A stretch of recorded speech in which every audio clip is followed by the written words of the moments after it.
Bonjour, la vidéo d'aujourd'hui va être consacrée à un concept très fondamental pour comprendre l'œuvre de Baudelaire, qui est celui de l'alchimie poétique. C'est également le titre du parcours associé au programme de première, l'alchimie poétique, la boue et l'or. C'est donc absolument central pour étudier les fleurs du mal.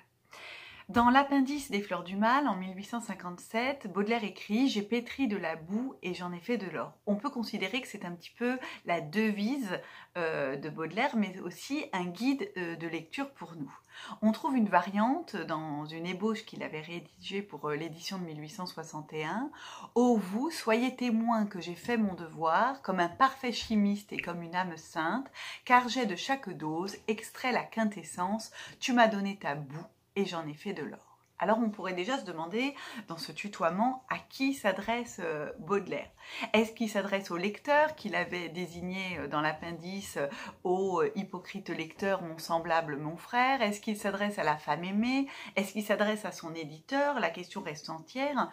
En tout cas, ce qui est certain, c'est que cette manière de s'adresser crée avec le lecteur une connivence et nous implique dans son propos.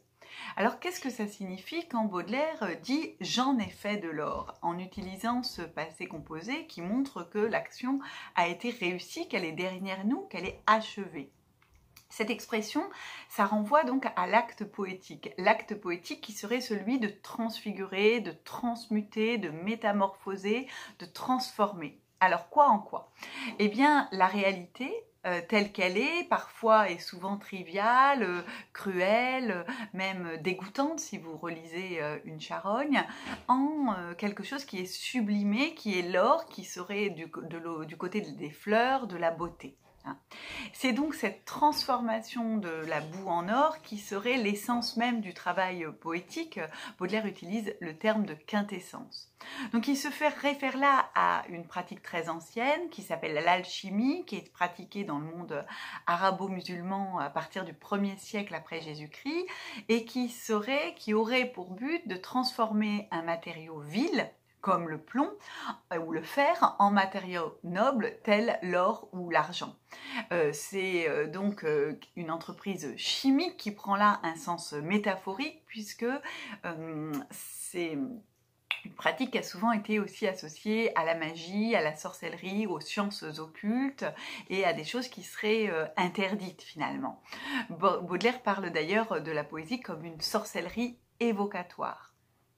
Dans Alchimie de la douleur, qui est forcément un poème qui va nous attirer sur cette question-là, il écrit « Hermès inconnu qui m'assiste et toujours m'intimida, tu me rends l'égal de Midas, le plus triste des alchimistes, par toi je change l'or en fer et le paradis en enfer. » En effet, ça montre bien que ce travail d'alchimie, il ne va pas toujours dans le bon sens et que sinon Baudelaire n'éprouverait pas ce spleen si toute entreprise était une réussite. Alors, on peut s'interroger aussi sur ce terme qu'il emploie de la boue.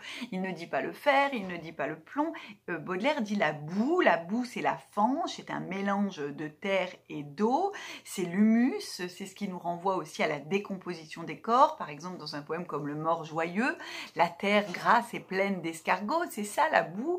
C'est ce à quoi nous retournerons. Et dans l'ensemble des déchets qui sont produits aussi par la ville, on le voit dans le poème Paysage, ça peut être quelque chose de figuré, comme la souillure, le vice. Donc vous voyez que ce terme de boue, il est très très large. Dans Moesta et Erabunda, il dit « Ici la boue est faite de nos pleurs ». Donc la boue, c'est un sens très très large, à la fois physique et beaucoup plus spirituel. D'accord? Alors, grâce à quoi est-ce que Baudelaire va réussir à transformer la boue en or et créer la beauté poétique? Eh bien, ça peut être déjà grâce à des éléments naturels, comme le soleil, comme la beauté de la nature. On le voit dans Une charogne, avec la transfiguration de ce corps en décomposition par le soleil. Et le ciel regardait la carcasse superbe comme une fleur s'épanouir. Ça peut être aussi par la beauté de la nature, donc dans Parfum exotique ou dans l'invitation au voyage. Et cela se mêle souvent à la médiation, au médium de la femme aimée et de la sensualité qu'apporte cette femme. Ça peut être aussi, Baudelaire est connu pour cela, pour les paradis artificiels et le vin. L'ivresse, en effet, peut permettre d'aboutir à l'idéal et de manière éphémère d'atteindre cet état de perfection.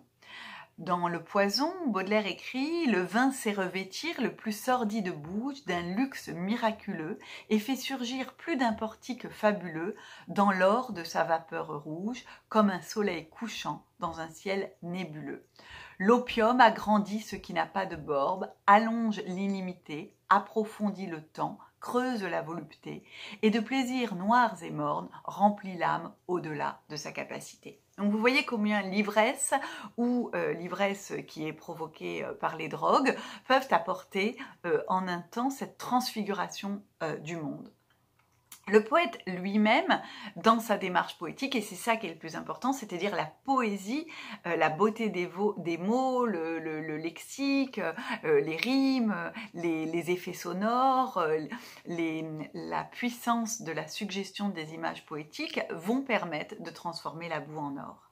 Voilà, donc vous l'avez compris, ce travail d'alchimie peut être très étroitement relié au travail des fleurs du mal, le sens du titre, hein, ce titre oxymorique, dans la mesure où, en effet, le travail du poète va être de transformer le mal, la laideur, en une beauté poétique.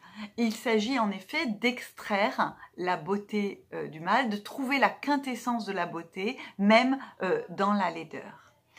Pour compléter votre réflexion, je vous invite à lire des poèmes d'autres poètes qui sont un petit peu dans la même démarche.